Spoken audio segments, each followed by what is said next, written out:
പക്ഷേ കുംഭമേള നിർത്തിവെക്കാനുള്ള തീരുമാനത്തിലേക്ക് UP സർക്കാർ എത്തേണ്ട അവസ്ഥയുണ്ടാകുന്നു എന്നുള്ള റിപ്പോർട്ടുകളാണ് പുറത്തു വരുന്നത്. അതായത് സൈന്യം വരെ അവിടെ വിന്യസിച്ചു, അത്തരത്തിലേക്ക് കാര്യങ്ങൾ എത്തി നിൽക്കുന്നു, മരണസംഖ്യ വലിയ രീതിയിൽ ഉയരാൻ സാധ്യതയുണ്ട് എന്നൊക്കെയുള്ള റിപ്പോർട്ടുകൾ വരുന്നു. യോഗി മാജിക്കിന് എവിടെയെങ്കിലും എന്തെങ്കിലും സംഭവിച്ചിട്ടുണ്ടോ? ഇത് യോഗി മാജിക്കിൻ്റെ പ്രശ്നമല്ല. കാരണം കോടിക്കണക്കിന് മനുഷ്യർ ഒരു സ്ഥലത്ത് ഒന്നിച്ചു കൂടുന്ന സമയത്ത് അവിടെ അത് നിയന്ത്രിക്കുക എന്ന് പറയുന്നത് മനുഷ്യന് സാധ്യമായ കാര്യമല്ലാതായി മാറാൻ സാധ്യതയുണ്ട്. സാധാരണ രീതിയിൽ നോർമൽ ഒരു പ്രോബ്ലം ഉണ്ടാവില്ല. കോടിക്കണക്കിന് ആളുകൾ വന്നാലും അവരൊക്കെ അവിടെ ഉണ്ടാക്കി വെച്ചിരിക്കുന്ന സിസ്റ്റത്തിനനുസരിച്ച് പ്രവർത്തിച്ച് മുന്നോട്ട് പോകും. പക്ഷേ ഈ സിസ്റ്റത്തിൽ എവിടെയെങ്കിലും ഒരു ചെറിയ പാളിച്ച വന്നാൽ പിന്നെ ഇത് നിയന്ത്രിക്കാൻ പറ്റാതെ വരും. അങ്ങനെ അനിയന്ത്രിതമായിട്ടുള്ള രീതിയിൽ ജനത്തിരക്ക് വരുന്ന സമയത്ത് ഒരാൾ പതുക്കെ ഒന്ന് കുഴഞ്ഞു വീണാൽ മറിഞ്ഞു വീണാൽ അതിന് മുകളിലേക്ക് ഒരുപാട് ആളുകൾ കയറുന്ന സ്ഥിതിയിലേക്ക് വരും. അങ്ങനെ ചവിട്ടിക്കുട്ടി പല ആളുകളും കൊല്ലുന്ന ഒരു സാഹചര്യം ഉണ്ടാവും. അതാണ് ഈ കുംഭമേളയ്ക്ക് ഉള്ള വലിയ ഭീഷണി എന്ന് പറയുന്നത്. പക്ഷേ അതൊന്നും സംഭവിക്കാതെ, എന്നുവെച്ചാൽ ഒന്നോ രണ്ടോ, ഇപ്പോൾ എനിക്ക് തോന്നുന്നു 13 പേരിലധികം മരിച്ചു എന്നാണ് എനിക്ക് തോന്നുന്നത്.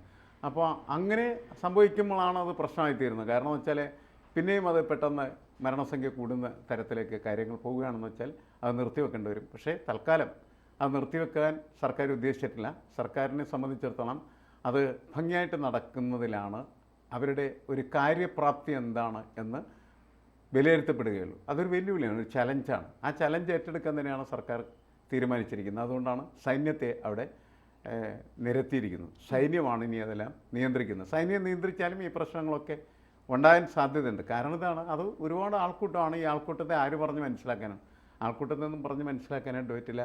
അതുണ്ടാക്കുന്നൊരു ഇമ്പാക്റ്റ് എന്ന് പറയുന്നത് നമുക്ക് ഒരിക്കലും മുൻകൂട്ടി മനസ്സിലാക്കാൻ പറ്റുന്നതായിരിക്കില്ല. കാരണം പെട്ടെന്നാണല്ലോ സംഭവങ്ങളുണ്ടാകും. നമുക്ക് പറയാം, കൊച്ചിൻ യൂണിവേഴ്സിറ്റിയിൽ അത് വളരെ കുറേ ആളുകളുണ്ടായിരുന്നുള്ളൂ. പക്ഷേ അവിടെ ഒരു ക്രാം ഉണ്ടായ സമയത്ത് എന്ത് സംഭവിച്ചു എന്ന് വെച്ചാൽ കുറേ കുട്ടികൾ മരിച്ചുപോയി എന്നുള്ളതാണ്. അതിൻ്റെ കേസ് ഇപ്പോഴും തുടരുകയാണ് ചെയ്തത്. അപ്പോൾ അതിനേക്കാൾ എത്രയോ മടങ്ങ് ആളുകളാണ് കുംഭമേള പോലെയുള്ളതായ മഹാ ഉത്സവങ്ങളിൽ പങ്കെടുക്കുമ്പോൾ സംഭവിക്കുന്നത്. അതുകൊണ്ട് ആ ആൾക്കൂട്ടത്തെ നിയന്ത്രിക്കുക എന്ന് പറയുന്നത് അസാധാരണമായിട്ടുള്ള ഒരു കഴിവോടുകൂടി മാത്രമേ നിർവഹിക്കാനായിട്ട് കഴിയുള്ളൂ. സൈന്യത്തിൻ്റെ സഹായം വളരെ നല്ലതാണ്. സൈന്യത്തിന് ഒരു പരിധിവരെയൊക്കെ അത് നിയന്ത്രിക്കാനായിട്ട് കഴിയും. അതിനകത്ത് പിന്നീട് കുഴപ്പങ്ങളുണ്ടായാൽ മാത്രമാണ് അത് അനിയന്ത്രിതമായി തീരുക. അനിയന്ത്രിതമായി മാറിയാൽ ഈ മരണസംഖ്യ എന്ന് പറയുന്നത് ഉയരും. അതുണ്ടാകുന്നത് നല്ലതല്ല. ഇപ്പോൾ 3 കോടി ജനങ്ങൾ ഒരു ദിവസം വരും എന്ന് പറഞ്ഞിടത്ത് 5 കോടിയാണ് വരുന്നത്. എന്തിനാണ് കുംഭമേളയ്ക്ക് പോകുന്നത്? കുംഭമേളയ്ക്ക് പോയാൽ ദാരിദ്ര്യം മാറുമോ എന്നൊക്കെ ചോദിച്ചുകൊണ്ട് പലരും, കോൺഗ്രസ് നേതാക്കൾ ഉൾപ്പെടെ രംഗത്തെത്തുമ്പോഴാണ് ഇതൊരു വലിയ വിസ്മയമായി കണ്ടുകൊണ്ട് പല രാജ്യങ്ങളിൽ നിന്ന് പലരും കുംഭമേളയ്ക്ക് എത്തുന്നത്. ഇപ്പോൾ പ്രയാഗ്രാജിലേക്ക് കാറിലേക്ക് ആരും വരരുത്, കാൽനട യാത്രയായി തന്നെ വരണം എന്നൊക്കെ UP സർക്കാർ കേണപേക്ഷിച്ചുകൊണ്ടാണ് പറയുന്നത്. കാരണം ഈ തിരക്ക് നിയന്ത്രിക്കാൻ ഒരു പരിധി വിട്ട് അവരെ കൊണ്ട് കഴിയുന്നില്ല എന്നുള്ളതാണ്. 20 കിലോമീറ്റർ വരെ ക്യൂ ആണ്. ബാരിക്കേഡുകൾ തകർത്തുകൊണ്ടാണ് ഈ പല തീർത്ഥാടകരും അകത്തേക്ക് കയറുന്നത് എന്നൊക്കെയുള്ള വിവരങ്ങൾ പുറത്തു വരുന്നു. അപ്പോൾ ഇതൊരു വലിയ നമ്മളെ ഒന്ന് കയ്യിൽ പിടിച്ചാൽ നിൽക്കാത്ത രീതിയിൽ ഇത് വളരുകയല്ലേ. ഇപ്പോൾ മരണസംഖ്യ ശരിയാണ്, അതിപ്പോൾ മാഷ് പറഞ്ഞ പോലെ ആർക്കും നമുക്ക് നിയന്ത്രിക്കാൻ കഴിയുന്നതിനും അപ്പുറമാണ് കാര്യങ്ങൾ. പക്ഷെ എങ്കിൽ പോലും ഇതിപ്പോൾ 3.5 കോടി എന്ന് പറയുന്നിടത്ത്, അല്ലെങ്കിൽ 4 കോടി എന്ന് പറയുന്നിടത്ത് 5-6 കോടി ആളുകൾ ഒരു ദിവസം വരുന്നു എന്ന് പറയുമ്പോൾ ഇത് വല്ലാണ്ടങ്ങ് വളർന്നു പോകുകയല്ലേ. അല്ല, മനുഷ്യനെപ്പോഴും വലിയ വലിയ ഉത്സവങ്ങളുടെ ആരവങ്ങളിൽ മുഴുവനായിട്ട് ആഗ്രഹിക്കുന്നവരാണ്. അത് പ്രത്യേകിച്ച് വിശ്വാസവും ഭക്തിയൊക്കെ ആയിട്ട് ബന്ധപ്പെട്ട കാര്യങ്ങളാകുമ്പോൾ അതിന് ഊർജ്ജം വളരെ കൂടുതലായി. ആ ഊർജ്ജാരവത്തിലാണ് ഈ ആളുകൾ മുഴുവൻ ഇങ്ങനെ അവിടേക്ക് ഒഴുകിയെത്തുന്നത്. അതുകൊണ്ട് എന്ത് നേട്ടം? പട്ടിണി മാറുമോ, അല്ലെങ്കിൽ ദുരിതങ്ങൾ മാറുമോ, അല്ലെങ്കിൽ സങ്കടങ്ങളില്ലാതാകുമോ? അതൊന്നും മനുഷ്യന് പ്രശ്നമൊന്നുമല്ല. മനുഷ്യനൊരു പ്രത്യേക മൈൻഡോടുകൂടി ഇത്തരം ഉത്സവങ്ങളിൽ പങ്കാളികളായിത്തീരുന്നു.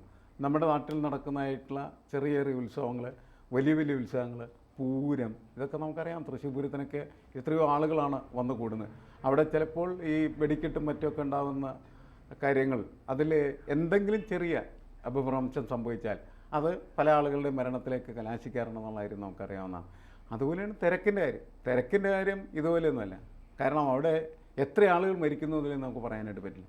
തിരക്കെന്ന് പറഞ്ഞാൽ മനുഷ്യ ഒരു ഭ്രാന്താവസ്ഥയിൽ എത്തുന്ന സമയത്ത് സംഭവിക്കുന്ന ഒരു പ്രതിഭാസമാണ് ശരിക്കും.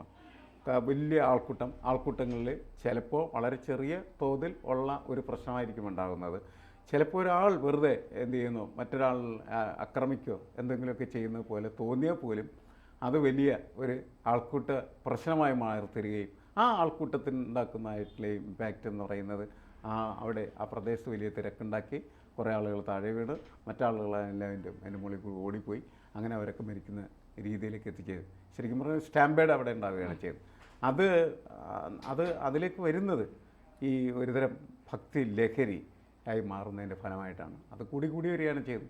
അതിനി കൂടിക്കൊണ്ടേയിരിക്കും. കാരണം എന്താ വെച്ചാൽ വളരെ അപൂർവമായിട്ടുള്ള അവസരങ്ങളാണ് മനുഷ്യർക്ക് ഇങ്ങനെയുള്ള ആൾക്കൂട്ട ലഹരികളിൽ മുങ്ങാനായിട്ട് ലഭ്യമാകുന്നിപ്പോൾ.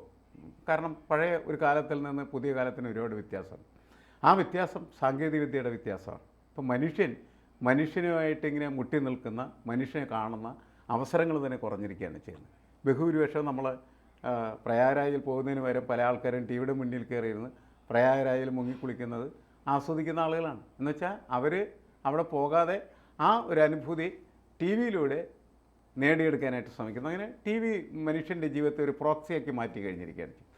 അങ്ങനെയുള്ള ഒരു കാലത്ത് ഇങ്ങനെ ഒരുമിച്ച് ചേരാനും ഒരുമിച്ച് ആളുകളുടെ ഒരു മിശ്രിതാവസ്ഥ സൃഷ്ടിക്കാനും അതിൻ്റെ അനുഭൂതിയും ആഹ്ലാദവും പങ്കുവെക്കാനും ഒക്കെ കിട്ടുന്ന അവസരങ്ങൾ ആളുകൾ എന്ത് ചെയ്യുകയാണ് ചെയ്യുന്നത്, ആസ്വദിക്കാൻ തീരുമാനിച്ചിരിക്കുകയാണ്.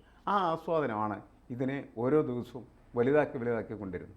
കേരളത്തിൽ നിന്ന് മുമ്പ് അങ്ങനെ അധികം ആളുകൾ കുംഭമേളയ്ക്ക് പോയിരുന്നില്ല. പക്ഷേ ഇപ്പോൾ പല സ്ഥലങ്ങളിൽ നിന്നും ചെറിയ വാഹനങ്ങളിലായിട്ട് അവർ പോകാൻ തുടങ്ങിയിരിക്കുന്നു. കാരണം അതൊരു തീർത്ഥാടനമാണ്, അതൊരു ആഹ്ലാദമാണ്, ആഘോഷമാണ്. അത് വർദ്ധിച്ചുകൊണ്ടേയിരിക്കും, കുറയും എന്ന് നമ്മൾ പറയുക കഥയില്ല.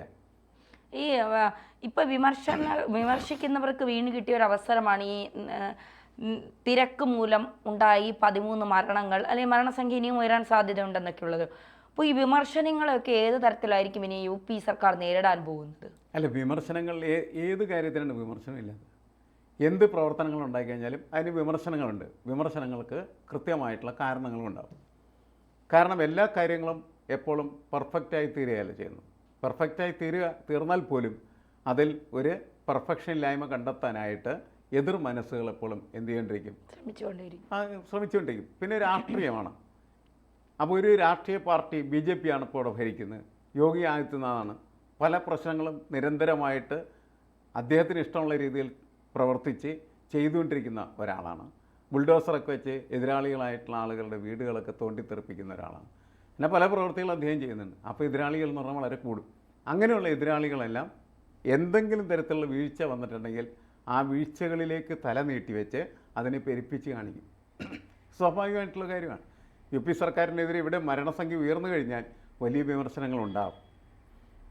അത് എങ്ങനെയാണ് നേരിടാൻ പോകുന്നത് എന്ന് ചോദിച്ചാൽ ആ സംഭവങ്ങളുടെ സ്വഭാവത്തിനനുസരിച്ച് നമുക്ക് പറയാൻ പറ്റുള്ളൂ. വലിയ ഗൗരവമുള്ള രീതിയിലൊന്നും കുഴപ്പങ്ങളുണ്ടായില്ലെങ്കിൽ അതിനെ വളരെ നിസ്സാരമായിട്ട് സർക്കാരിന് എന്ത് ചെയ്യാൻ പറ്റും, ഹാൻഡിൽ ചെയ്യാനായിട്ട് വരും.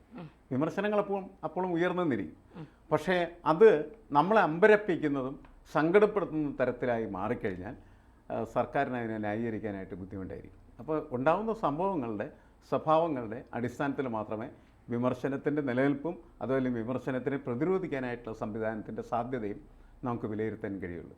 അപ്പോൾ എന്ത് സംഭവിക്കും എന്ന് കണ്ടറിഞ്ഞതിന് ശേഷം മാത്രം ഇങ്ങനെയൊക്കെ ആയിരിക്കാം സർക്കാരിനെ അതിനെ ന്യായീകരിക്കാനും വിശദീകരിക്കാനും കഴിയുക എന്ന് നമുക്ക് പറയാൻ പറ്റുള്ളൂ.